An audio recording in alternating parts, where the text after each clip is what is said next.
siang Ibu, perkenalkan saya Tadeo Valentina Burung dengan NIM 2253111107 dari kelas PBSIB 2005. Di video ini saya akan menjelaskan fungsi sintaksis dalam bahasa Indonesia yang terdiri dari subjek, predikat, objek, lengkap, dan keterangan. Selain menjelaskan konsepnya secara singkat, saya juga akan menganalisis beberapa contoh kalimat, yaitu 3 kalimat sederhana dan menganalisis 1 kalimat ambigu untuk menunjukkan bagaimana fungsi sintaksis bekerja dalam sebuah kalimat.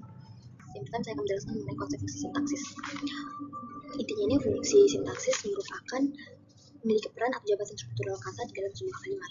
Yang pertama, fungsi sintaksis itu ada subjek. Subjek ini memiliki peran pokok dalam sebuah kalimat. Siapa atau apa yang sedang dibicarakan? Contohnya, subjek dalam sebuah kalimat ini ayah sedang memasak ayam goreng di dapur. Ayah di sini sebagai subjek. Yang kedua ini konsep fungsi sintaksis predikat. Predikat ini unsur yang tidak kalah penting yang harus ada dalam sebuah kalimat.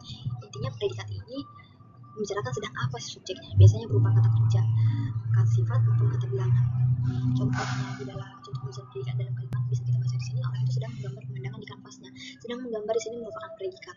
Di dalam sebuah kalimat predikat ini biasanya ditandai dengan menggunakan P besar. Selanjutnya ini fungsi sintaksis yaitu objek. Objek ini biasanya ditulis setelah predikat. Intinya objek ini adalah yang dikenai pekerjaan atau tindakan. Tulisan objek biasanya ditulis dengan huruf O besar. Objek ini dapat berupa kata atau frasa benda. Mudahnya, objek dapat diartikan sebagai sesuatu yang dikenai tindakan oleh si subjek. Contoh penulisan objek dalam sebuah kalimat ini, ayah sedang memasak ayam goreng di dapur. Kata ayam goreng di sini merupakan objeknya. Yang kedua ini fungsi sintaksis pelengkap. Pelengkap ini merupakan unsur dari kalimat yang memiliki fungsi untuk melengkapi informasi serta menjadi pelengkap dari objek. Pelengkap ini mirip dengan objek, tapi dia lebih rumit karena dia tidak bisa menjadi subjek meskipun kalimatnya dipasifkan. Contoh penulisan pelengkap dalam sebuah kalimat ini dapat kita baca di sini, laki-laki tegap itu bersenjatakan pistol laras panjang. Kata pistol di sini sebagai pelengkap. Dan yang terakhir fungsi sintaksis keterangan. Ini merupakan fungsi sintaksis yang paling liar karena dia dapat dipindah-pindahkan tanpa menghilangkan ataupun merusak inti kalimat tersebut. Fungsi keterangan yang biasanya memberikan info tambahan seperti kapan, di mana atau bagaimana kejadian itu langsung. Contoh kalimat keterangan ini, kemarin adik makan kue di dapur. Kata kemarin ini sebagai kata keterangan waktu dalam kalimat tersebut. Selanjutnya saya akan memaparkan analisis 3 kalimat sederhana saya. Kalimat yang pertama itu, Rina membaca buku perpustakaan. Rina di sini sebagai subjek karena merupakan pelaku kegiatan. Membaca di sini sebagai predikat karena menunjukkan tindakan. Kata buku di sini kenapa disebut sebagai objek karena dialah yang menerima tindakan dari predikat tersebut, yaitu membaca. Sedangkan di perpustakaan sini berfungsi sebagai kata keterangan tempat karena menjelaskan tempat terjadinya atau tempat di mana Rina membaca buku, yaitu di perpustakaan. Kalimat yang kedua, guru memberikan tugas pada siswa. Guru di sini sebagai subjek karena menjadi pelaku tindakan. Kata memberikan di sini disebut sebagai predikat karena menunjukkan aktivitas. Kata tugas di sini menjadi objek karena merupakan sesuatu yang diberikan.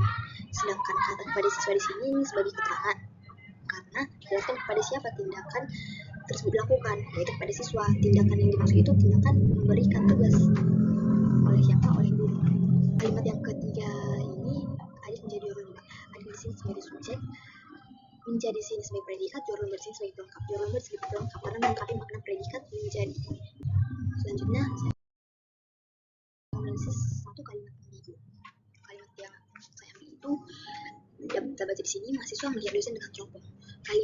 Mengapa kalimat ini disebut ambigu? Karena memiliki lebih dari 1 kemungkinan makna, atau dia kalimatnya ini bermakna ganda, rancu, tidak dapat dipahami dengan baik. Kemungkinan yang pertama ini, mahasiswa menggunakan teropong untuk melihat dosen. Nah, sedangkan kemungkinan kedua, mahasiswa melihat dosen yang membawa teropong. Jadi jika dianalisis secara sintaksis, mahasiswa di sini sebagai subjek, melihat di sini sebagai predikat, dosen di sini sebagai objek, dengan teropong di sini sebagai keterangan. Namun secara makna, frasa dengan teropong bisa melekat pada predikat melihat atau pada kata dosen.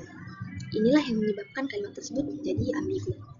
Dapat kita ambil kesimpulan bahwa fungsi sintaksis membantu kita memahami struktur kalimat dan hubungan antar unsur dalam bahasa dengan memahami subjek, predikat, objek, lengkap, keterangan, dan keterangan. Kita dapat menganalisis kalimat secara lebih sistematis. Selain itu, analisis sintaks juga membantu kita memahami kemungkinan makna yang berbeda dalam sebuah kalimat, terutama pada kalimat yang ambigu seperti yang sudah saya jelaskan sebelumnya. Sekian pemaparan materi dari saya.